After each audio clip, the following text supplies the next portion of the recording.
আসসালামু আলাইকুম রহমতুল্লাহ। আসলে একটা ভিডিও বানাইতেছি, একটা কাজ করি, সবার আগে টুপিটা নামায় নি, কারণ এদেরকে কথা বলতে গেলে টুপি নামানোর দরকার। এখন তাদের সম্পর্কে কিছু বলো।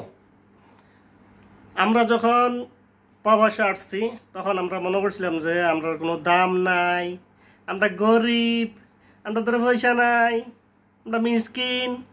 এখন দেখতেছি যে আমরা সারা তারার আর চলে না, বুঝছো? এখন আর চলে না।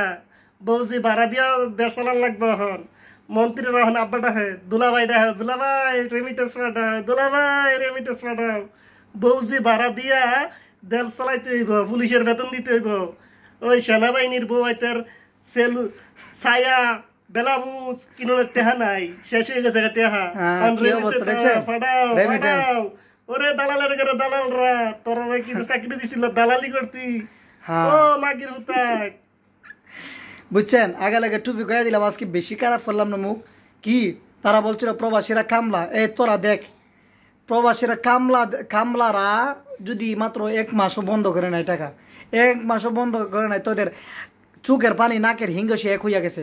আমরা যদি 3 মাস টাকা বন্ধ করি, তোরা তো রাস্তা নাই মারে, তোরা তো ফকিরনি, তোরা তো ফকিরনির ঘরে ফকিরনি, বাংলাদেশের সরকার এক ফকিরনি, তোরা সব ফকিরনি। রেমিটেন্সটা তোরা এই বেতন তো পাইছিলাম, টাকা দেখাও। টাকা দেখলে মাথা ঠিক থাকবে না, বুঝছো? প্রতি মাসে 1-2 লাখ টাকা ইনকাম করি তো বইরা দিমু তোমাদেরকে, বুঝছো? টাকা চাও। প্রবাসীরা ফকিরনি। আর কি বলছিলে? প্রবাসীরা কামলা। কিরে মাদার চুতরা, প্রবাসীরা কামলা? কামলাদের টেলা আবার সমলা, কামলাদের টেলা আবার সামলা, ঠিক আছে?